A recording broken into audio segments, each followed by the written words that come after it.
আলাইকুম সবাইকে, কেমন আছেন আপনারা সবাই? আশা করছি ভালো আছেন। আলহামদুলিল্লাহ আমরা অনেক ভালো আছি। তো সকালের সব কাজ শেষ করে আজকে আবার যাবো নোহাকে নিয়ে হসপিটাল। আপনাদের ভাই খাচ্ছে খিচুড়ি, চালে ডালে খিচুড়ি।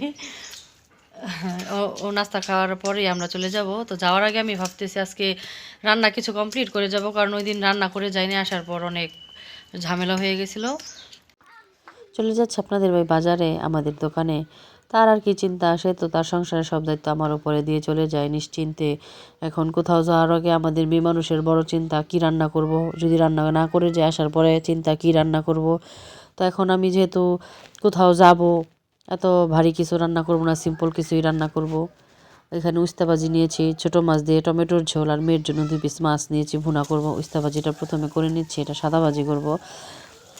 উস্তাভাজিতে আমার এবার একটু পেঁয়াজ বেশি না হইলে ভাল লাগে না, আর আপনাদের ভাইয়ের আবার উস্তাভাজি একটু ভাজা ভাজা না হইলে ভাল লাগে না। তো 2 কম্বিনেশনই করে নিলাম এই উস্তাভাজি।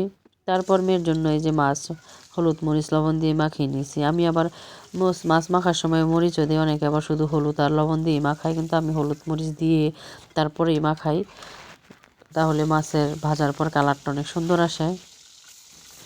আর এদিকে এই যে এখানে কয়েক পদের ছোট মাছ আছে, টাকি মাছ, কই মাছ, পুঁটি মাছ, মিলানো ঝিলানো মাছ ভাজা করতেছে। এটা আবার একটু কড়া করে ভাজা করব, তরকারির মাছ একটু কড়া করে না ভাজা করলে ভাল লাগে না। আর টমেটোর ঝোল আবার এরকম ছোট মাছ দিয়ে করলে বেশি ভালো লাগে, দেশি টমেটো একটু টক টক থাকে, খেতেও অনেক ভালো লাগে। আর মেয়ের মাছটাই আগে ভুনা করে নিলাম, তারপর এখন টমেটোর ঝোল বসাই দেব। টমেটোর ঝোল বসানোর পরে আমরা যাব আমি রেডি হইতে।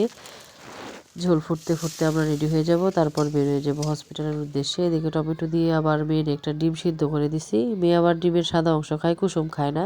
এটা একটা বিরাট সমস্যা, শুধু সাদা অংশ খেলেই তো আর হবে না, কুসুমেও তো পুষ্টি। আর এদিকে এই যে দেশি টমেটো একদম গলে ক্ষীর হয়ে গেছে, ঝোল দিয়ে দিছি। ঝোল দিয়ে আজকে সাথে সাথে মাছ দিয়ে দেবো, কারণ যেহেতু বলছি এখন টমেটোর ঝোল ফুটতে ফুটতে আমরা রেডি হয়ে নেব, একটু গুছগাছ করে নেব। তাই তো আমাদের রেডি টমেটোর ঝোল, উস্তাভাজি, মাছ ভুনা। আর এখানে কুকারে বসাই দিছি ভাত, আস্তে আস্তে ভাতটাও আমাদের হয়ে যাবে। আর আমি খুব চটপট রেডি হয়ে নিচ্ছি, কারণ 20 মিনিট যাবত আমাদের গাড়ি এসে অপেক্ষা করতেছে। আপনাদের ভাই ফোন করে রাগারাগি করতেছে, সে কি আর বুঝবে আমার ঝামেলা। সংসারে আমাদের মেয়েদের কি ঝামেলা, সেটা কি আর পুরুষ মানুষ বুঝতে পারে? তারা তো শুধু বলতে পারে সারাদিন বাসায় থেকে কী করো, কিন্তু কত কিছু যে করি তারা সেটা বাইরে থেকে আর দেখে না। আর এই তো হসপিটালে পৌঁছে গেলাম।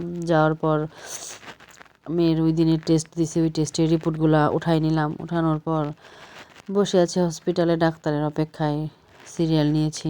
এই যে দেখেন নোহা কি ঘরে, নোহার নিজের চুলের ঝাপটাই নিজের চোখে খেলো। হসপিটালে ডাক্তার রিপোর্ট দেখলো, দেখার পর মেয়ের রিপোর্ট আলহামদুলিল্লাহ ভালোই আসছে। তারপর মেয়ের ডিমান্ড একটু খেলাধুলা করে যাবে। আর যেহেতু ডাক্তার বলছে রিপোর্ট খারাপ আসলে নোহাকে ভয় দেখাইছিল ইঞ্জেকশন আসবে দিবে, খাওয়া দাওয়া ঠিক মতন করতে, যেহেতু কোনো ইঞ্জেকশন দেয় নাই। নোহা তো খুশি। চলে আসলাম বাড়িতে। বাড়িতে আসার পর মেয়েকে গোসল করাইলাম, গোসল করিয়ে মাছ ভুনা দিয়ে ভাত খাওয়াইতেছি।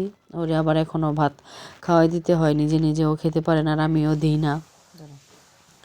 নিজে নিজে দিলে দেখা যায় অল্প কিছু খেয়ে তারপর ভাত নষ্ট করে, ভালো নিজে সাথে বসাইয়া তারপরে ভাত খাওয়াই। বিকেলে একটু ঘুমাইছে, ঘুম থেকে উঠে একটু খেলাধুলাও করছে। খেলাধুলা করা শেষ করে এখন সন্ধ্যার সময় পড়তে বসাবো।